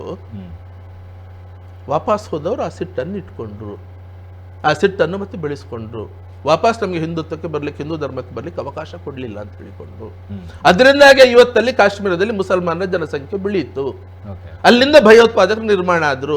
ಇವರಿಗೆ ಕಲಿಸಬೇಕು ಅಂತ ಹೇಳಿಕೊಂಡು ಪಂಡಿತರನ್ನೇ ಟಾರ್ಗೆಟ್ ಮಾಡಿಕೊಂಡು ಪಂಡಿತರನ್ನೇ ಅಲ್ಲಿಂದ ಓಡಿಸಿದ್ರು ಕಾಶ್ಮೀರದಿಂದ. ಈ ವಾಸ್ತವ ಸತ್ಯವನ್ನು ಇವತ್ತು ನಾವು ಒಂದಷ್ಟು ಅರ್ಥ ಮಾಡಿಕೊಳ್ಳೇಬೇಕಾಗಿದೆ. ಹಾಗಾಗಿ ಹಿಂದುತ್ವ ನಿಜವಾಗಿ ಉಳಿಬೇಕಿದ್ರೆ ಎಲ್ಲರಿಗೂ ಅವಕಾಶ ಆಗಬೇಕು. ಎಲ್ಲಾ ಸಮಾಜ ಶೈಕ್ಷಣಿಕವಾಗಿ ಆರ್ಥಿಕವಾಗಿ ಬೆಳಿಬೇಕು. ದೇವಸ್ಥಾನ ಆಡಳಿತ ಮಂಡಳಿಯಲ್ಲಿ ಬರೀ ಸದಸ್ಯ ಅಲ್ಲ, ಸಹಕಾರಿ ಕ್ಷೇತ್ರದಲ್ಲಿ ಬರೀ ಸದಸ್ಯ ಅಲ್ಲ, ಬೇರೆ ಬೇರೆ ಸಹಕಾರಿ ರಂಗ ಇದೆ ಅಲ್ಲ, ಹಾಲಿದ್ದಿರ್ಬೋದು, ಇನ್ನೊಂದು ಮತ್ತೊಂದು, ದೇವಸ್ಥಾನಗಳ ಆಡಳಿತ ಮಂಡಳಿ ಎಲ್ಲವೂ ಸರ್ಕಾರ ರಚನೆ ಮಾಡುವಂಥದ್ದು. ಇವತ್ತು ಹಿಂದುಳಿದ ವರ್ಗದವರಿಗೆ ದಲಿತ ಸಮಾಜದವರು ಸದಸ್ಯ ಬಿಟ್ಟು ಅಧ್ಯಕ್ಷ, ಉಪಾಧ್ಯಕ್ಷ, ಪ್ರಧಾನ ಕಾರ್ಯದರ್ಶಿ, ಖಜಾಂಚಿ ಈ 4 ಹುದ್ದೆಯಲ್ಲಿ ಬರ್ತಾ ಇದ್ದಾರಾ? ಸಮಾಜ ಇವತ್ತು ಕಲಿತಾ ಇದೆ, ಸಮಾಜ ಎಲ್ಲವನ್ನು ನೋಡ್ತಾ ಇದೆ, ಸಮಾಜ ಎಲ್ಲವನ್ನು ಗಮನಿಸ್ತಾ ಇದೆ. ಅದಕ್ಕೆ ಒಂದು ಸ್ವರ ಆಗಿ ಇವತ್ತು ಸತ್ಯಜಿತ್ತು ಬಂದಿದ್ದಾನೆ ಅಷ್ಟೇ ಬಿಟ್ಟರೆ ಸಮಾಜದ ಭಾವನೆ ಏನಿದೆ, ಗೊಂದಲ ಏನಿದೆ, ಇದು ಸರಿಯಾಗಬೇಕಿದ್ರೆ ಎಲ್ಲಾ ಸಮಾಜವನ್ನು ವಿಶ್ವಾಸಕ್ಕೆ ತಗೊಳ್ಳಿ. ಬರೀ ಬಿಲ್ಲವರು ಅಂತ ಹೇಳಿ ಅಲ್ಲ, ಎಲ್ಲ ಹಿಂದುಳಿದ ವರ್ಗಗಳು ಇವತ್ತು ಭಾಜಪ ಹೇಳಿದ್ರು. ಅವರು ಭಾಜಪ ಕೊಟ್ಟಿರೋ ಸೀಟು ಹಂಚಿಕೆಯನ್ನು ನೀವು ನೋಡಿದ್ರೆ 28 ಸೀಟು ಭಾಜಪ ಮತ್ತು JDS ಕಂಬೈನ್ಡ್ ಆಗಿ ಯಾವ ರೀತಿ ಹಂಚಿಕೆ ಆಗಿದೆ. 200 ಜಾತಿ ಸಮಾಜ ಇರುವಂತಹ OBC ಮತ್ತು EBC 3 ಸೀಟು. 1 ಕೋಟಿಗಿಂತ ಹೆಚ್ಚಿನ ಜನಸಂಖ್ಯೆ ಇದೆ, ಮತದಾರರಿದ್ದಾರೆ. 1 ಕೋಟಿಗಿಂತ ಹೆಚ್ಚಿನ ಮತದಾರರಿದ್ದಾರೆ. 15 ಲಕ್ಷ ಜನಸಂಖ್ಯೆ ಇರುವಂತಹ ಬ್ರಾಹ್ಮಣ ಸಮಾಜಕ್ಕೂ 3 ಕಡೆ ಸ್ಪರ್ಧೆ ಮಾಡಲಿಕ್ಕೆ ಅವಕಾಶ. ಯಾವ ಸಾಮಾಜಿಕ ನ್ಯಾಯ ಇದು? 15 ಲಕ್ಷ 1 ಕೋಟಿ. 1 ಕೋಟಿ. 28 ಸೀಟಲ್ಲಿ 19 ಸೀಟು ಮೇಲ್ವರ್ಗಕ್ಕಿದೆ. SC ST ರಿಸರ್ವೇಶನ್ ಸೀಟ್ಗಳಲ್ಲಿ ಮಾತ್ರ ಅವರಿಗೆ 5-6 ಕಡೆ, 3 ಕಡೆ ಹಿಂದುಳಿದ ವರ್ಗಗಳಿಗೆ. ಯಾವ ಸಾಮಾಜಿಕ ನ್ಯಾಯ? ಯಾವ ಸರ್ವರಿಗೂ ಸಮಪಾಲು, ಸರ್ವರಿಗೂ ಸಮಬಾಳು ಅನ್ನುವಂಥದ್ದು ಎಲ್ಲಿದೆ? ಹಿಂದುತ್ವ? ಹಾಗಾದ್ರೆ ಹಿಂದುತ್ವ ಅಂತ ಹೇಳಿದ್ರೆ ಬರೀ ಅದು ಮೇಲ್ವರ್ಗದ 4 ಸಮಾಜವು ಅಲ್ಲ, ರಾಜಕೀಯ ಬೇರೆ, ಹಿಂದುತ್ವ ಬೇರೆ. ತಾವ್ಯಾಕೆ ಅಲ್ಲ, ಇವತ್ತು ರಾಜಕೀಯ ಅಧಿಕಾರಕ್ಕೆ ಬರೋದೇ ಹಿಂದುತ್ವ ಅಂತ ಹೇಳ್ತಾರಲ್ಲ. ಬಿಜೆಪಿಯನ್ನು ಅಧಿಕಾರದ ಗದ್ದುಗೆಯಲ್ಲಿ ಕೂರಿಸುವುದೇ ಬಹಳ ದೊಡ್ಡ ಹಿಂದುತ್ವದ ಹೋರಾಟ ಅಂತ ಹೇಳ್ತಾರೆ. ಅದಲ್ಲ ಅದು. ಹಿಂದುತ್ವ ಇಲ್ಲಿ ಉಳಿಬೇಕು. ಇವತ್ತವ್ರು ಹೇಳಿದ್ರು ನಮ್ಮ ಸಣ್ಣ ಸಮಾಜ ನಾವು ಹಿಂದುತ್ವ ಕೊಟ್ಟಿಲ್ವಾ, ನಮ್ಗೆ ಬೇಡವಾ ಅಂತ ಹೇಳಿಕೊಂಡು. ಸತ್ಯ ಅದು. ನಾಳೆ ಎಲ್ಲಾ ಸಣ್ಣ ಸಣ್ಣ ಸಮಾಜಗಳು ಇದೇ ರೀತಿ ವಿರುದ್ಧ ಎದ್ದುಕೊಂಡು ಬರುವಂತಹ ಸ್ಥಿತಿ ನಿರ್ಮಾಣ ಆಗ್ತದೆ. ಇದನ್ನು ಇವತ್ತು ಗಮನಿಸದಿದ್ರೆ ಇಲ್ಲ ಹಿಂದುತ್ವ ಜಾತಿ ನೋಡಬಾರದು, ಮೋದಿಯನ್ನು ನೋಡಿ, ದೇಶ ನೋಡಿ, ಧರ್ಮ ಉಳಿದ್ರೆ ಹಿಂದುತ್ವ ಉಳಿತದೆ. ಇದೇ ಮಾತನ್ನು ಹೇಳಿಕೊಂಡು ಹೆಚ್ಚು ಸಮಯ ನಡೆಯುವುದಿಲ್ಲ. ಸಣ್ಣ ಸಮಾಜಗಳು ಇವತ್ತು ಕೇಳಲಿಕ್ಕೆ ಶುರು ಮಾಡಿದ್ರು.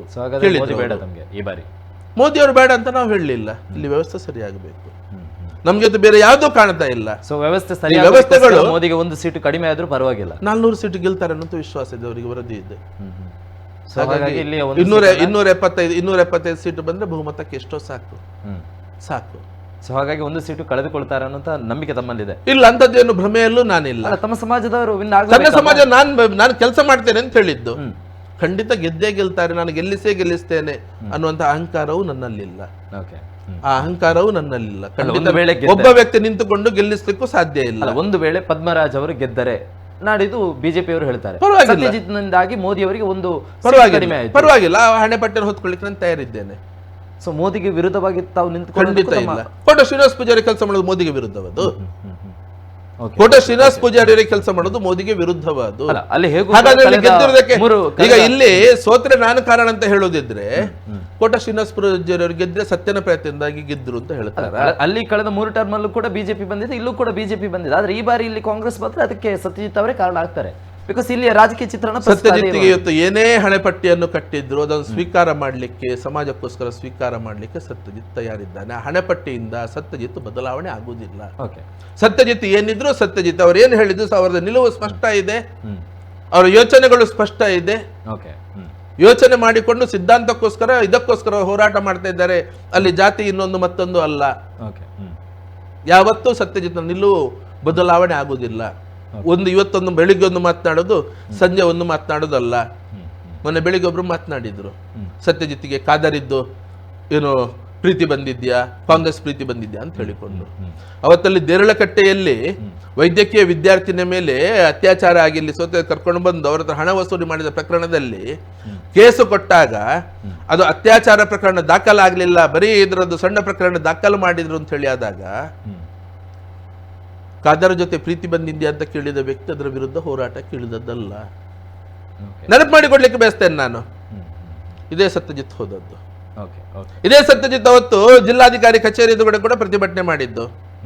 ದೇರಳಕಟ್ಟೆಯಲ್ಲಿ ಕಾಲೇಜಿಂದ ಹಿಡ್ಕೊಂಡು ಅಲ್ಲಿಂದ ಇಲ್ಲಿ ದೇರಳಕಟ್ಟೆಯಿಂದಲೂ ಅಲ್ಲ ಕೊಣಾಜೆಯಿಂದ ಹಿಡ್ಕೊಂಡು ಪುತ್ತಾರು ಇಲ್ಲಿ ತೊಕ್ಕೊಟ್ಟು ತನಕ ಬೈಕ್ ರ್ಯಾಲಿ ಮಾಡಿಕೊಂಡು ಅಲ್ಲಲ್ಲಿ ಪ್ರತಿಭಟನೆ ಸಭೆ ಮಾಡಿಕೊಂಡು ಬಂದು ಇದೇ ಸತ್ಯಜಿತ್ ಸುರತ್ಕಲ್. ಅಲ್ಲಿ ಕಾದರ್ ಹೆಸರು ನೇರವಾಗಿ ತೆಗೆದು ನಾನು ಸಭೆಯಲ್ಲಿ ಹೇಳಬೇಕಿದ್ರೆ ಮೊದಲು ಓಡಿ ಬಂದು ಒಬ್ಬನೇ ಒಬ್ಬ ವ್ಯಕ್ತಿ, ಸತ್ಯಣ್ಣ ಕಾದರ್ ಹೆಸರು ಹೇಳಬೇಡಿ, ಆರೋಗ್ಯ ಸಚಿವ ಅಂತ ಹೇಳಿ ಅಂತ ಹೇಳಿಕೊಂಡು ಇದೇ ವ್ಯಕ್ತಿ ಇವತ್ತು ಸತ್ಯಜಿತ್ಗೆ ಕಾದರ್ ಮೇಲೆ ಪ್ರೀತಿ ಶುರುವಾಗಿದೆ ಅಂತ ಕೇಳುತ್ತಾರೆ. ಅವತ್ತು ಯಾವ ಕಾರಣ ಕೇಳಿದ್ರು? ಕಾದರ್ ಮೇಲೆ ಪ್ರೀತಿಯಿಂದ ಹೇಳಿದ್ರು ಅವರು. ಅದೇ ಕಾದರ್ ಜೊತೆ ಇವ್ರದ್ದು ಏನಾದ್ರು ಅಂಡರ್ಸ್ಟ್ಯಾಂಡಿಂಗ್ ಇತ್ತಾ? ಕಾದರ್ ಹೆಸರು ಹೇಳಬೇಡಿ ಅಂತ ಹೇಳಿಕೊಂಡು ಯಾರು ಬೈದ್ಯರಲ್ಲಿ ಕಾದರ್ ಹೆಸರು ತಗೊಂಡು? ಅವತ್ತು ನಳಿನ್ ಕುಮಾರ್ ಕಟೀಲ್ ನಮಗೆ ಬೆಂಕಿ ಹಚ್ಚಲಿಕ್ಕೆ ಗೊತ್ತುಂಟು ದಕ್ಷಿಣ ಕನ್ನಡ ಜಿಲ್ಲೆಗೆ ಅಂತ ಹೇಳಿಕೊಂಡು ಬೆಂಕಿ ಹಚ್ಚಲಿಕ್ಕೆ ಗೊತ್ತುಂಟು ಅಂತ ಹೇಳಿಕೊಂಡು ಹೇಳಿದಾಗ ಕಾದರ್ ಅದರ ವಿರುದ್ಧ ಪತ್ರಿಕಾಗೋಷ್ಠಿ ಮಾಡಿ ವಾಗ್ದಾಳಿ ಮಾಡಿದಾಗ ಇವರು ಯಾರಾದ್ರೂ ನಿಂತಿದ್ದಾರಾ ಪರವಾಗಿ? ಯಾರಾದ್ರೂ ಮಾತನಾಡಿದಾರಾ ಕಾದರ್ ವಿರುದ್ಧವಾಗಿ? ಇದೇ ಸತ್ಯಜಿತ್ ಪತ್ರಿಕಾಗೋಷ್ಠಿ ಮಾಡಿ ಹೇಳಿದ್ದು. ಕಾದರ್ ಯಾವ ರೀತಿ ಬೆಂಕಿ ಹಚ್ಚಿದ್ದಾರೆ ಈಗಲೇ ಅಂತ ಹೇಳಿಕೊಂಡು, ಈಗಾಗಲೇ ಹಚ್ಚಾಗಿದ್ರು, ಹಚ್ಚಲಿಕ್ಕೆ ಗೊತ್ತುಂಟದ ಮಾತಾಡಿ ಹಚ್ಚಲಿಲ್ಲ, ಹಚ್ಚಿದ್ದು ಕಾದರ್ ಅಂತ ಹೇಳಿಕೊಂಡು ಪತ್ರಿಕಾಗೋಷ್ಠಿ ಮಾಡಿ ಹೇಳಿದ್ದು ಇದೇ ಸತ್ಯಜಿತ್ ಸುರತ್ಕಲ್. ಪೇರೆಂಟ್ ಬಾಡಿಯಿಂದ ಮಾಡಲಿಲ್ಲ, ಈ ವ್ಯಕ್ತಿಯೂ ಮಾಡಲಿಲ್ಲ. ಅಲ್ಲಿ ಹಿಂದುತ್ವಕ್ಕೆ ಅನ್ಯಾಯ ಆದಾಗ ಕಾರ್ಯಕರ್ತರಿಗೆ ಚಾಕು ಬಿದ್ದಾಗ ಸ್ಟೇಷನ್ ಮುಂದೆ ಹೋಗಿ ಕುತ್ಕೊಂಡು ಗಲಾಟೆ ಮಾಡಿಕೊಂಡು ಇನ್ಸ್ಪೆಕ್ಟರ್ ಕರೆಸಿದ್ದು ಸತ್ಯಜಿತ್ ಸುರತ್ಕಲ್. ಇವರಿಗೆ ಆ ಧೈರ್ಯವೂ ಇರಲಿಲ್ಲ. ಹಿಂದುತ್ವ ಹೋರಾಟ ಇವತ್ತು ನಂಗೆ ಕರೆಸ್ತಾರೆ, ಹಿಂದುತ್ವ ನಂಗೆ ಹೇಳಿ ಕೊಡ್ಲಿಕ್ಕೆ ಬಂದಿದ್ದಾರೆ. ಸತ್ಯಜಿತ್ ಸುರತ್ಕಲ್ ಏನಿದೆ ಒಂದು ವಿಚಾರನೂ ಒಂದ್ಸರಿ ಹಿಡ್ಕೊಂಡ್ರೆ ಯಾವತ್ತೂ ಆ ವಿಚಾರದಿಂದ ಹಿಂದೆ ಸರಿಯೋನಲ್ಲ. ಇವತ್ತು ನನಗೆ ಅನೇಕ ಜನರ ಫೋನ್ ಬಂತು, ಸತ್ಯ ಸುಮ್ಮನೆ ಕೂರ್ಬೋದಲ್ಲ, ಗೊತ್ತಿದೆ ಸಮಸ್ಯೆ ಆಗ್ತಾ ಇದೆ. ಸತ್ಯಜಿತ್ ಸುಮ್ಮನೆ ಕೂತ್ಕೊಳ್ಳೋನಲ್ಲ. ತಪ್ಪು ಯಾರು ಮಾಡಿದ್ರು, ಸ್ವಂತ ಜನ್ಮ ಕೊಟ್ಟ ತಂದೆಯೇ ಮಾಡಿದ್ರು ಕೂಡ ಅವನನ್ನು ಪ್ರಶ್ನೆ ಮಾಡಬೇಕು ಅಂತ ಹೇಳಿಕೊಂಡು ಇದೇ ಸಂಘ ನಂಗೆ ಕಲಿಸಿಕೊಟ್ಟದ್ದು, ಇದೇ RSS ನಂಗೆ ಕಲಿಸಿಕೊಟ್ಟದ್ದು. ಆ ಕಲಿಸಿಕೊಟ್ಟಂತ RSS ನ ಪ್ರಮುಖ ಸ್ಥಾನದಲ್ಲಿ ಇರುವವರೇ ಇವತ್ತು ತಪ್ಪು ಮಾಡ್ತಾ ಇರಬೇಕಿದ್ರೆ ಅದನ್ನು ಸಹಿಸಿಕೊಂಡು ಕೂತ್ಕೊಳ್ಳಿಕ್ಕೆ ಸತ್ಯಜಿತ್ಗೆ ಸಾಧ್ಯ ಇಲ್ಲ. ಹಿಂದುತ್ವ ಉಳಿಲೇಬೇಕು, ಹಿಂದುತ್ವ ಉಳಿಸಲೇಬೇಕು. ಹಿಂದುತ್ವ ಉಳಿಬೇಕಿದ್ರೆ ಹಿಂದುತ್ವ ರಾಜಕೀಯದ ಡೊಂಬರಾಟಕ್ಕಲ್ಲ ಇದು ಹಿಂದುತ್ವ. ಜಗದೀಶ್ ಕಾರಂತರದ್ದು ಇವತ್ತು ಮಾತುಗಳು ಆಗ್ತಾ ಇದ್ದಾರೆ. ಆ ಡೊಂಬರಾಟಕ್ಕಲ್ಲ, ಒಂದು ಪಕ್ಷವನ್ನು ಅಧಿಕಾರದಲ್ಲಿ ಕೂರಿಸೋದಕ್ಕಲ್ಲ ಇದು ಹಿಂದುತ್ವ. ಇದು ಹಿಂದುತ್ವ ಇದು ಈ ದೃಷ್ಟಿಯಿಂದ ಹಿಂದೂ ಸಮಾಜ ಪ್ರತಿಯೊಂದು ಸಮಾಜಕ್ಕೆ ಗೌರವಗಳು ಸಿಗಬೇಕು. ಏನು ಸಹನಾವತ್ತು ಸಹನೌಬುನಕ್ತು ಅಂತ ಹೇಳುತ್ತೇವೆ, ಅದು ಸಾಕಾರ ಆಗಬೇಕು. ಗುರೂಜಿಯವರು ಹೇಳಿದ ಆ ಮಾತು, ನಾ ಹಿಂದೂ ಪತಿತೋ ಭವೇತ್ ಅಂತ ಹೇಳಿಕೊಂಡು ಅದು ಸಾಕಾರ ಆಗಬೇಕು. ಇವತ್ತು ದೇವಸ್ಥಾನದಲ್ಲಿ ಪಂಕ್ತಿ ಭೇದ, ಇದೇ ಸಂಘ ಪರಿವಾರದ ಇದೇ ಪಕ್ಷದ ಜವಾಬ್ದಾರಿ ಹುದ್ದೆಯಲ್ಲಿರುವವರು ಬ್ರಹ್ಮಕರ್ಷ ಜವಾಬ್ದಾರಿ ತಗೊಂಡಾಗಲೂ ಅಲ್ಲಿ 4 ಕಡೆ ಅಡಿಗೆ, 4 ರೀತಿಯ ಊಟ, ಇದು ಹಿಂದುತ್ವವನ್ನು ಉಳಿಸುವುದಲ್ಲ. ಇದು ಹಿಂದುತ್ವವನ್ನು ಉಳಿಸುವುದಲ್ಲ. ಕೊನೆಯದು ಒಂದು ದೂರವಾಣಿ ಕರೆ ಇದೆ. ಹಲೋ, ಅನ್ನೋದು ಪಲ್ಲೆ. ಹಲೋ, ಸೂರ್ಯ. ಹೇಳಿ ಸರ್. ಈಗ ಸಾಮಾಜಿಕ ನ್ಯಾಯ ಎಂಬುದು ಒಂದು ಮರೀತಿಕೆ ಆಗ್ಬಿಟ್ಟಿದೆ. ಸತ್ಯನ ಹೇಳುದ್ರಲ್ಲಿ ಎಲ್ಲವೂ ಸತ್ಯ ಇದೆ. ಯಾಕೆಂದ್ರೆ ನಾವು ಅವರು 30 ವರ್ಷದಿಂದ ಅವರ ಬದುಕನ್ನ ನೋಡಿಕೊಂಡು ಬಂದಿದ್ದೇವೆ, ಅವರನ್ನು ಬೆಂಬಲಿಸಿದ್ದೇವೆ, ಖುಷಿ ಪಟ್ಟಿದ್ದೇವೆ. ಒಂದು ಮಾತ್ರ ಬೇಜಾರಾಯಿತು, ಯಾಕಂದ್ರೆ ಬಿಲ್ಲವ ಸಮಾಜದ ಬಗ್ಗೆ ಇದು ಮಾಡಿದ್ರು, ಅದೊಂದು ಸ್ವಲ್ಪ ಬೇಜಾರ ವಿಷಯ. ಯಾಕಂದ್ರೆ ನಾವು ಅವರು ಪಕ್ಷ ನಿಷ್ಠೆ, ತತ್ವನಿಷ್ಠೆ, ಎಲ್ಲ ಸಂಘನಿಷ್ಠೆಯಿಂದ ಬೆಳೆದು ಬಂದವರು, ಯಾವತ್ತು ಹಾಗೆ ಕ್ರೈಸ್ತವರು. ಹಾಗಾದ್ರೆ ಅವರಿಗೆ ಅಂತಹ ಗಾಢವಾದ ಯೋಚನೆ ಬರಬೇಕಾದ್ರೆ ಅದಕ್ಕೂ ಬಿಜೆಪಿಯೂ ಮೂಲ ಕಾರಣ ಅಂತ ನಾನು ಹೇಳಬಯಸ್ತೇನೆ. ಹಿರಿಯರು ಯೋಚನೆ ಮಾಡಬೇಕಾಗಿತ್ತು. ಇಂತಹ ಮನುಷ್ಯನಿಗೆ ನಾನು ಏನು ಹೇಳುದಂದ್ರೆ, ಸಂಘಟನಾ ಕಾರ್ಯದರ್ಶಿಯಾಗಿ, ರಾಜ್ಯ ಸಂಘಟನಾ ಕಾರ್ಯದರ್ಶಿಯಾಗಿ ಅಂತ ಬೆಳೆಯುವಂತ ಇದು ಅದೊಂದು ನಿಧಿ, ಸತ್ಯನ ಅಂದ್ರೆ ಒಂದು ನಿಧಿ, ಹಾಗೆ ಮಾಡ್ಬೇಕಿತ್ತು. ಮತ್ತೆ ಅವ್ರಿಗೆ ಎಷ್ಟು ಬೇಜಾರಾಗಿದೆ ಅಂದ್ರೆ, ಕರೆಕ್ಟ್ ಅವ್ರು ಹೇಳ್ತಿರೋದು ನೋಡಿ, ನಾವು ಹಿಂದುತ್ವದ ಬಗ್ಗೆ ಮಾತಾಡ್ತೇವೆ. ಹಿಂದುತ್ವದಲ್ಲಿ ನಾವು ಸಂಘದಲ್ಲಿ ನಾವು ನೋಡ್ತಬೇಕಾದ್ರೆ ಎಷ್ಟೋ ಬೇರೆ ಬೇರೆ ಸಮುದಾಯ, ತಳ ಸಮುದಾಯದವರೆಲ್ಲ ಇದ್ದಾರಲ್ವಾ, ಅವರ ಖಾಲಿ ಆಟಕ್ಕೋಸ್ಕರ ಆಟ ಆಡುವಂತ ಕೆಲಸ ಮಾಡಬಾರ್ದು. ಅವರಿಗೂ ಒಂದು ಸ್ಥಾನಮಾನಗಳನ್ನು ಕೊಡುವಂತ ಕೆಲಸ ಮಾಡ್ಬೇಕು. ಅವ್ರು ಹೇಳಿದಾಗ ಎಷ್ಟೋ ವರ್ಗಗಳಿದೆ, ಅದೆಲ್ಲ ಸೇರಿ ಅಲ್ಲ ಹಿಂದೂ ಅಂತ ಆಗಿರೋದು. ಅದನ್ನು ನಮ್ಮ ಹಿರಿಯರು ಸ್ವಲ್ಪ ತಿಳ್ಕೊಂಡು ನಮ್ಮ ಸತ್ಯನ ವಿಚಲಿತರಾಗದ ರೀತಿಯಲ್ಲಿ ಅವರಿಗೊಂದು ಸ್ಥಾನಮಾನ ಕೊಟ್ಟು ಅದೊಂದು ಭದ್ರಗೊಳಿಸಿದ್ರೆ ಬಿಜೆಪಿಗೂ ಒಂದು ಹೆಸರಿರುತ್ತೆ, ಆ ಹೆಸರಿಗೊಂದು ಸಾರ್ಥಕತೆ ಇತ್ತು ಅಂತ ನನ್ನ ಒಂದು ಅನಿಸಿಕೆ. ಖಂಡಿತ ಆ ರೀತಿಯ ಕೆಲಸ ಮಾಡ್ಲಿಕ್ಕೆ ನಂಗೆ ಅವಕಾಶ ಸಿಕ್ಕಿದರೆ ಖಂಡಿತ ಇದ್ರ ಜೊತೆ ನಿಂತ್ಕೊಳ್ತೇನೆ ನಾನು. ನಂದು ಅಪೇಕ್ಷೆ ಇರೋದು ಕೂಡ ಈ ಹಿಂದುತ್ವ ಜಾರಿಗೆ ತರಲಿಕ್ಕೆ ಬಿಜೆಪಿ ಒಳಗಡೆ ಇದು ಬರ್ಲಿಕ್ಕೋಸ್ಕರ ನಂದು ಹೋರಾಟ. ನಾನು ಸಮಾಜ ಬಿಲ್ಲವಾಗಿರುವುದಕ್ಕೋಸ್ಕರ, ಬಿಲ್ಲವ ಸಮಾಜದ ಜವಾಬ್ದಾರಿ ಇರುವುದಕ್ಕೋಸ್ಕರ ಅದನ್ನು ಹಿಡ್ಕೊಂಡು ಹೊರತು ಬೇರೆ ಯಾವುದೇ ಕಾರಣಕ್ಕಲ್ಲ. ಎಲ್ಲ ಸಮಾಜಗಳಿಗೆ ನ್ಯಾಯ ಸಿಗ್ಬೇಕು. ಯಾಕಂದ್ರೆ ಜನರಲ್ಲೂ ಒಂದು ಭಾವನೆ ಬಂದ್ಬಿಟ್ಟಿದೆ. ಏನಪ್ಪಾ ಅಂದ್ರೆ ನೋಡಿ, ಕುರುಬ, ಲಿಂಗಾಯತ, ಒಕ್ಕಲಿಗ ಅಂತ ಅಲ್ಲಿ, ಈ ಕಡೆ ಬಂಟ, ಬಿಲ್ಲವ ಅನ್ನೋದು. ಆವಾಗ ಏನಾಗುತ್ತೆ, ಕನ್ಫ್ಯೂಷನ್ ಆಗ್ಬಿಡುತ್ತೆ. ನಮ್ಮ ಏನಪ್ಪಾ ಅಂತಂದ್ರೆ ಎಂದು ಸಮುದಾಯದಲ್ಲಿ ಕನ್ಫ್ಯೂಷನ್ ಆಗುತ್ತೆ. ಆ ಕನ್ಫ್ಯೂಷನ್ ಸೃಷ್ಟಿ ಆಗೋದು ಬೇಡ. ನನ್ನ ಪ್ರಕಾರ ನೀವು ಮಾಡಿದ ಕೆಲಸ ಒಳ್ಳೇದೇ. ನಿಮ್ಮ ಮಾಡಿದ ಕೆಲಸಕ್ಕೆ ಒಂದು ಏನಾದ್ರೂ ಒಂದು ಪ್ರೇರೇಪಣೆ ಕೊಟ್ಟು ಹಿರಿಯರು, ಸಂಘದ ಹಿರಿಯರೆಲ್ಲ ಸೇರಿ ಒಂದು ತಾರ್ಕಿಕ ಹಂಚಿಕೊಂಡ್ರೆ ನನಗೆ ಭಾರಿ ಖುಷಿ. ನಾನು ಅದೇ ಹೇಳುದು, ನಿಮ್ಮಂತ ಹಿರಿಯರೆಲ್ಲರೂ ಸೇರಿಕೊಂಡು ಸಂಘದ ಪಕ್ಷದ ಹಿರಿಯರಿಗೆ ಇದಕ್ಕೆ ಒತ್ತಡ ಹಾಕಿದ್ರೆ ಖಂಡಿತ ಇದಾಗ್ತದೆ. ಈ ಸಮಸ್ಯೆ ಆಗಬಾರದು ಅಂತ ತಾವೆಲ್ಲರೂ ಒತ್ತಡ ತಂದ್ರೆ ಖಂಡಿತ ಆಗ್ತದೆ. ನನ್ನ ಮೇಲೆ ಅಷ್ಟು ಪ್ರೀತಿ ಇಟ್ಟು ಮಾತಾಡಕ್ಕೆ ಧನ್ಯವಾದ ಹೇಳಲಿಕ್ಕೆ ಬಯಸ್ತೇನೆ. ಧನ್ಯವಾದಗಳು ಸರ್. ತಮ್ಮ ಬಂಟ್ವಾಳದ ಭಾಷಣದಲ್ಲಿ ಒಂದು ಪಾಯಿಂಟ್ ಅನ್ನು ಮೆನ್ಷನ್ ಮಾಡಿದ್ರಿ. ತಮ್ಮನ್ನೊಬ್ಬ ಸಂಘದ ಹಿರಿಯರು ರಾತ್ರಿ 10:30 ತನಕ ಇಡ್ತಾ ಇದ್ರು ಒಂದು ವಿಚಾರಗಳನ್ನ ತಮ್ಮ ಬಳಿ ಹೇಳೋದಕ್ಕೆ ಅಂತ. ಆ ವಿಚಾರವನ್ನ ಅಲ್ಲಿಗೆ ಅರ್ಧ ವಿಚಾರವನ್ನು ಹೇಳಿ ಮುಂದಿನ ವಿಚಾರವನ್ನ ಟಿಕೆಟ್ ಅನೌನ್ಸ್ ಆದ ಅಥವಾ ಆ ಸಂದರ್ಭದ ಬಳಿಕ ವಿವರಿಸ್ತೇನೆ ಅನ್ನುವಂಥ ಮಾತನ್ನು ಹೇಳಿದ್ರು. ಆ ಮಾತನ್ನು ಹೇಳ್ಬೋದು, ಯಾರು ಕಾಯ್ತಾ ಇದ್ರು ಅಥವಾ ಏನು ಘಟನೆ ಅಂತ ಹೇಳಿ? ಇಲ್ಲ, ಯಾರು ಅಂತ ಇವತ್ತು ಹೇಳೋದಿಲ್ಲ ನಾನು, ಬೇಡ. ಇವತ್ತು ಹೇಳಿದವರು ಸಿಕ್ಕಿದವರು ಒಂದು ಮಾತು ಹೇಳಿ, ಸತ್ಯ ಸ್ವಲ್ಪ ಹೆಚ್ಚು ರೂಢ್ ಆಗಬೇಡ, ನೋಡು ನಮ್ಮ ಪ್ರಯತ್ನ ನಾವು ಮತ್ತೆ ಮಾಡ್ತೇವೆ, ನಿಂಗೆ ಅನ್ಯಾಯ ಆಗಿರೋದು, ನಿನ್ನ ಭಾವನೆಗಳು ಎಲ್ಲವೂ ಅರ್ಥ ಆಗ್ತದೆ. ಹೇಗೆ ಈಗ ಮಾತಾಡಿದ್ರು ಹೇಳಿದ್ರು, ಅವರು ಅದೇ ಹೇಳಿದರು, ಎಲ್ಲವೂ ಅರ್ಥ ಆಗ್ತದೆ, ಖಂಡಿತ ನಾನು ಮತ್ತೆ ಪ್ರಯತ್ನ ಮಾಡ್ತೇನೆ. ಹಾಗೆ ದಯವಿಟ್ಟು ಯಾರು, ನಾನು ಅದಕ್ಕೋಸ್ಕರ ನಾನು ಅವರ ಹೆಸರನ್ನು ಮತ್ತೆ ಹೇಳಲಿಕ್ಕೆ ಬಯಸುವುದಿಲ್ಲ. ಆದರೆ ಯಾರು ನನಗೆ ಅನಿವಾರ್ಯ ಅಲ್ಲ ಅಂತ ಹೇಳಿದ್ದು ಅಂತ ಹೇಳಿದಂಥ ವ್ಯಕ್ತಿಯೇ ಅಲ್ಲಿ ಅವತ್ತು ಕಾದಿದ್ರು 11:30 ತನಕ. ಮತ್ತೆ ನಾನು ಕೂತ್ಕೊಂಡು ಮಾತಾಡಿದೆ, ಇದೇ ವಿಚಾರಗಳನ್ನು ಮುಂದಿಟ್ಟೆ, ಬೇರೆ ಏನು ನಾನು ಕೇಳಿದ್ದಲ್ಲ, ಇದೇ ವಿಚಾರಗಳನ್ನು ಮುಂದಿಟ್ಟೆ. ಯಾಕೆ ಹೀಗೆ ಆಗ್ತಾ ಇದೆ, ಕಾರಣ ಏನು, ಯಾಕೆ ಇದನ್ನು ಸರಿ ಮಾಡ್ಲಿಕ್ಕೆ ಆಗುವುದಿಲ್ಲ, ಏನು ಸಮಸ್ಯೆ ಇರೋದು, ಸತ್ಯ ಮಾಡಿರೋ ತಪ್ಪು ಏನು. ಸೊ ಈಗ ಇನ್ನು ಮುಂದಕ್ಕೆ ಸಮಾಜ ಕಾರ್ಯಕ್ರಮಗಳಿಗೆ ಬಿಲ್ಲವ ನಾಯಕ ಅಂತ ಹೇಳಿ ಸತ್ಯಜಿತ್ ಅವರನ್ನು ಕರಿಬೇಕು, ಅಥವಾ ಈ ಹಿಂದಿನ ನಾನು ಕಂಡಂಥ ಅಥವಾ ಸಮಾಜ ಕಂಡಂತಹ ಹಿಂದೂ ಫೈರ್ ಬ್ರ್ಯಾಂಡ್ ಮಾತನ್ನ ಆಡಬಲ್ಲಂತಹ ಹಿಂದೂ ನಾಯಕ ಅಂತ ಹೇಳಿ ಇನ್ವೈಟ್ ಮಾಡಬೇಕು? ಇವತ್ತಿಗೂ ಒಂದಷ್ಟು ಜನ ಹಿಂದೂ ನಾಯಕ ಅಂತ ಹೇಳಿಯೇ ನಾನು ನನ್ನ ಹತ್ರ ಏನೂ ಕೇಳಿದೆ, ನನ್ನ ಕಾರ್ಯಕ್ರಮಕ್ಕೆ ಕರೀತಾರೆ, ಅವರೇ ಹಿಂದೂ ನಾಯಕ ಅಂತ ಹಾಕ್ತಾರೆ. ಒಂದಷ್ಟು ಜನ ಅಧ್ಯಕ್ಷರು, ರಾಜ್ಯಾಧ್ಯಕ್ಷರು ನಾರಾಯಣಗುರು ವಿಚಾರ ವೇದಿಕೆ ಅಂತ ಹಾಕ್ತಾರೆ. ಸುರತ್ಕಲ್ ಆಸ್ಪಾಸಲ್ಲಿ ಒಂದಷ್ಟು ಜನ ಅಧ್ಯಕ್ಷರು ರಾಷ್ಟ್ರಭಕ್ತ ನಾಗರಿಕ ವೇದಿಕೆ ಅಂತ ಹಾಕ್ತಾರೆ. ಖಂಡಿತ ಸತ್ಯ ಎಲ್ಲೂ ಅದಕ್ಕೆ ಯಾವುದಕ್ಕೂ ತಕರಾರು ಮಾಡಿಲ್ಲ. ಆದ್ರೆ ಈಗ ಲೋಕಸಭಾ ಚುನಾವಣೆಯಲ್ಲಿ ನಾನು ನನ್ನ ಸಮುದಾಯದ ಸಂಘಟನೆಯ ರಾಜ್ಯ ಅಧ್ಯಕ್ಷನ ನೆಲೆಯಲ್ಲಿ ಇವತ್ತು ಅಧಿಕೃತ ನನ್ನ ಜವಾಬ್ದಾರಿ ಇರುವುದು ಅದು. ರಾಷ್ಟ್ರಭಕ್ತ ನಾಗರಿಕ ವೇದಿಕೆ ಸುರತ್ಕಲ್ ಮಂಗಳೂರಿಗೆ ಸೀಮಿತ ಆಗಿದೆ. ಅದು ಸೈನಿಕರಿಗೋಸ್ಕರ ಮಾತ್ರ ಇರುವಂತ, ಬೇರೆ ಯಾವುದೇ ಕೆಲಸಕ್ಕೆ ಅದನ್ನು ಉಪಯೋಗ ಮಾಡ್ತಾ ಇಲ್ಲ. ಸೈನಿಕರದ್ದು ಸಮಸ್ಯೆ ಇದೆ, ಅದಕ್ಕೋಸ್ಕರ ನಿಂತ್ಕೊಳ್ಳುವಂಥದ್ದು, ಅದು ಯಾವುದೇ ಕಾರಣಕ್ಕೂ ಅದು ಮುಂದುವರಿತದೆ. ಅದು ನಂದು ಭಾಗ. ಅದಕ್ಕೆ ಹೇಳಿದ್ದು ನಾನು, ದೇಶ ಅಂತ ಹೇಳಿದರೆ ದೇಶಕ್ಕೋಸ್ಕರ ಕೆಲಸ ಬರೀ ಸಂಘ ಪರಿವಾರದ ವೇದಿಕೆಯಲ್ಲಿ ಇದ್ರೆ ಮಾತ್ರ ನೀವು ದೇಶದ ಬಗ್ಗೆ ಚಿಂತನೆ, ದೇಶಕ್ಕೋಸ್ಕರ ಕೆಲಸ ಅಂತ ಹೇಳಿ ಅಲ್ಲ. ಸತ್ಯ ಇವತ್ತು ದೇಶಕ್ಕೋಸ್ಕರ ಮಾಡುವಂಥ ಕೆಲಸ, ಸತ್ಯ ಜೀವಮಾನ ಇಡೀ ಅದನ್ನು ಹೊರಗಡೆ ಹೇಳಿಕೊಳ್ಳಿಕ್ಕೆ ಸಾಧ್ಯ ಇಲ್ಲ. ಅಂಥ ಕೆಲಸವನ್ನು ಸತ್ಯವನ್ನು ಮಾಡ್ತಾ ಇದ್ದಾನೆ. ಬೇರೆಯವ್ರ ಜೊತೆ, ಯಾರ ಜೊತೆ ಅಂತ ಹೇಳಿಕೊಂಡು ಕೂಡ ನಾನು ಹೇಳಲಿಕ್ಕೆ ಅವಕಾಶಗಳಿಲ್ಲ. ನಮ್ಮ ಯಾರು ಮಾಡ್ತಾ ಇದ್ದಾರೆ ಅವರಿಂದ ನನಗೆ ನಿರ್ಬಂಧ ಇದೆ, ಯಾವುದೇ ಕಾರಣಕ್ಕೆ ಅದು ಹೇಳಬಾರ್ದು ಅಂತ ಹೇಳಿಕೊಂಡು ಅಂಥ ಕೆಲಸವನ್ನು ಸತ್ಯ ಮಾಡ್ತಾ ಇದ್ದಾನೆ.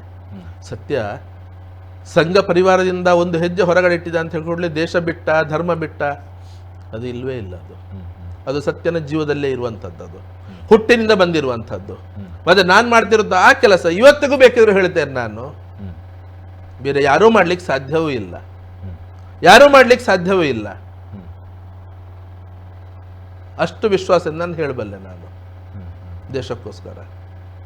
ಅಲ್ಲೂ ಒಂದಷ್ಟು ರಿಸ್ಕ್ಗಳನ್ನು ತೆಗೆದುಕೊಂಡೇ ಇವತ್ತು ಆ ಕೆಲಸ ಮಾಡ್ತಾ ಇರುವಂಥದ್ದು. ಹಾಗಾಗಿ ಅದನ್ನು ಎಲ್ಲೂ ಹೇಳಿಕೊಳ್ಳಿಕ್ಕೆ ಸಾಧ್ಯ ಇಲ್ಲ.